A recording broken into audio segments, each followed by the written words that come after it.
Today we're talking sensor cleaning. When should you? When shouldn't you? When should you pay somebody else to do it for you? Anyone who owns a DSLR or a compact system camera, at some point in time you've probably come across dust on your sensor. It can be very annoying, it can be cloned out in Photoshop, but I'm going to show you how to clean it yourself so you don't have to pay somebody else to do it for you. I've been cleaning cameras now as part of my day job for 7, nearly 8 years. I clean 5 or 6 sensors a day, so I've cleaned quite a few. I've come across some good ones, some bad ones, some easy to clean, some hard to clean, some where customers have attempted to do themselves poorly, some where they've done them very well and saved me a job. Compact system cameras tend to suffer worse than a DSLR, predominantly because there's no mirror box. So as soon as you take your lens off, your sensor is exposed to the elements, dust can fall on it, fall off the back of your lens as well, and then it shows in your images. If you're looking through your viewfinder and you can see dust, it's most likely on your focusing screen. If you've got a blower, you can clean these. I wouldn't attempt trying to take them out and wipe them. Most of them have tiny little ribs on them, almost like a record, and any attempts to clean them generally will make them worse than they were to start with.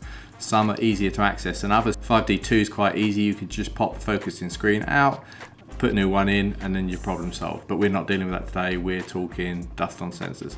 So if you're a landscape photographer like me, you've probably come across it more than other people. If you shoot long exposures at anywhere around minimum aperture, you're going to see dust if it's on your sensor, predominantly, especially if it's in the sky, because it will show.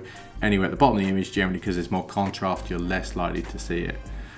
You could take it to someone to clean it for you. I think they range from prices from 40 to around about £60, depending on the size of your sensor, but it's much easier to do it yourself, and I'm going to show you how. You will need a rocket blower, some sensor cleaning fluid. I'm using Eclipse optic cleaning fluid. Don't be tempted to use anything that isn't specifically designed to clean your sensor, because you could ruin it. Some swabs. They come in various sizes for various crops. A quick Google will tell you the crop factor of your camera, i.e. full frame, 1.6, 1.5, 2 times for Panasonic, and you can buy the correct swabs accordingly to match the size of your sensor. And a loupe. Invaluable to check whether you've got the dust off of your sensor or not. You can also use the swabs to clean your mirror box if you wish. The only time I wouldn't advise doing that is on a Sony SLT camera, because their mirror boxes aren't glass, they're pass-through filters. So they do reflect light, but they do also allow some of the light to pass through onto the sensor. The problem with these is if you get any marks on them, it will show in your images. And the other issue with them is as well, just on a side note, don't ever point your SLT at the sun, because you can actually melt the mirror box. Right, first thing we need to do on this particular camera, which is my battered old 5D3, we need to lock up the mirror for sensor cleaning. So if you go into the menu on this particular one, it's the third spanner in the spanner menu, click sensor cleaning, click manually, OK, and you will hear the mirror box pop up revealing your sensor.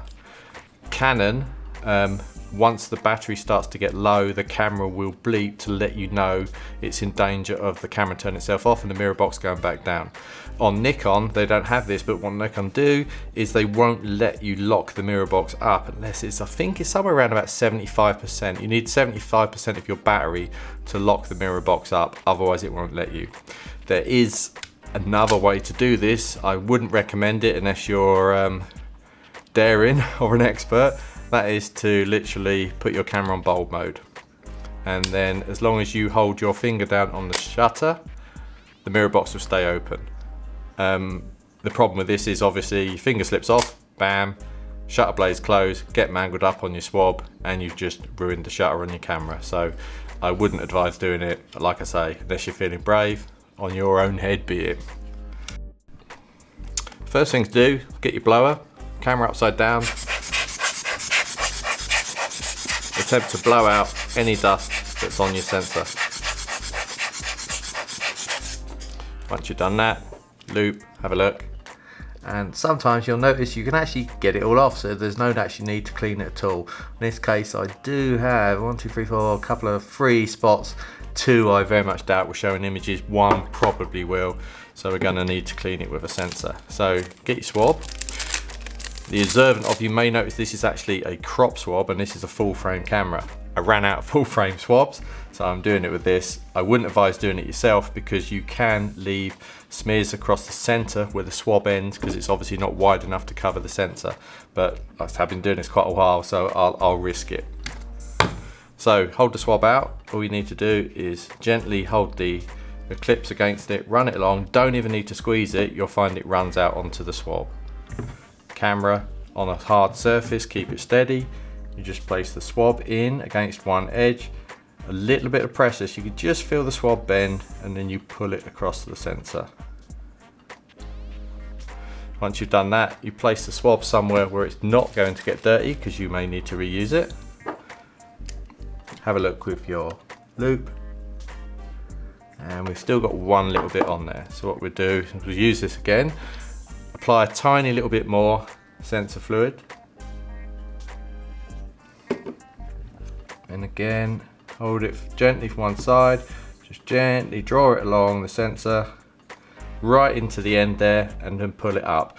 You'll find if you don't go into the end and you pull it up at an angle like that, you'll get lines of Eclipse fluid across your sensor, which you'll then have to clean out, and they're a real pain in the ass. Check that, and that's actually spot on. This one is actually clean. There are some problems with some sensors, for instance Panasonic and Olympus and various other people, inbuilt image stabilization. So you'll notice the sensor is free floating, so it will move around. These can be quite hard to clean because there's a bit of a board around the edge of the sensor runoff area that doesn't actually collect light. But as you're drawing the swab across the sensor, you'll notice you'll pull the sensor with you, so you can't get the last little bit.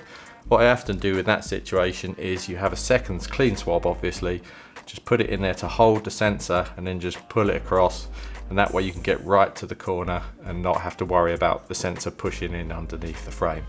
If there's no dust under that particular bit, you don't necessarily need to worry, but the problem is when you pull it across and then you remove it from the sensor, you could get that Eclipse line across the sensor.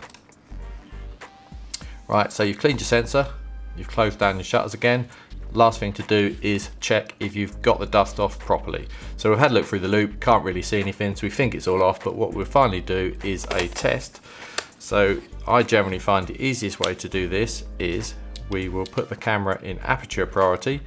We will go down and shoot at generally the minimum aperture you would generally shoot at. I mean, I never shoot around f22, so I'm not bothered if there's dust on images, it shows at f22. But I will check up to f18, f20, just to be on the safe side. I'm fairly sure it won't anyway.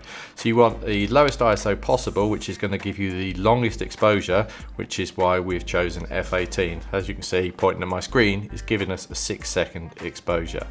What this does is it enables the sensor to capture as much light, and then you can see if the dust shows. What you do is you find a plain grey surface, you point your camera at it, and it doesn't have to be in focus, just point it at it so it fills the frame. And then what you do is you shoot your shot, but as you shoot it, you will rotate the camera around quickly.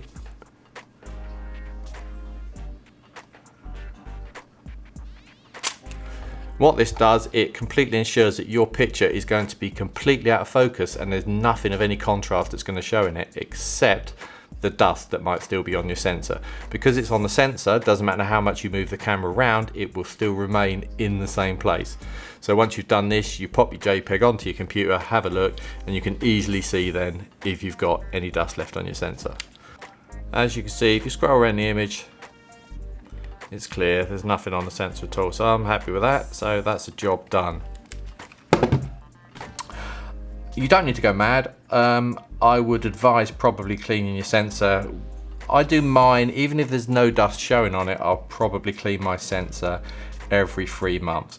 The problem I found from customers' cameras is if you leave dust on there too long, it tends to get cemented to the sensor, so it's really hard to actually get off. So you may not notice it in your pictures, but you need to pop it open every now and then, have a look at it, and if there's any dust on there, try and get it off regularly, or you could end up with a serious problem. Sometimes you'll have dust, and no matter how much you try, you just cannot remove it. Now, there could be two reasons for this. One is you may need to use a different sensor fluid. They do make different varieties that serve different purposes. There's one for greasy marks, one for harder cemented on sort of spots. They tend to be a bit harder to clean your general sensor with for just normal cleaning, because they don't evaporate like this one does, so you can get lots of smear marks left on your sensor. The other reason you may get them left on there is because it's not actually on the sensor. So your sensor, even a camera that doesn't have a low pass filter like a 5D R, some of the XTs, they don't have a low pass filter, but they still do have a filter across the sensor. Literally all cameras have a filter across the sensor to protect it. Now sometimes dust, don't ask me how, gets underneath this filter and between the filter and the sensor itself. So it looks like it's on the surface, but no matter how hard you clean it, it just won't come off. This is because it's below what we call the low pass filter, and you basically got to live with it or send it away to have the LPF removed and replaced. This can be costly depending on the camera. I find it's just generally easy to live with it, clone it off, do it in Photoshop, that sort of thing. Right, so that's pretty much it. If you have any questions, pop them in the comments. I'll post up some links to where I get my cleaning products from. And if you like my video, please subscribe and stay tuned for something new next week.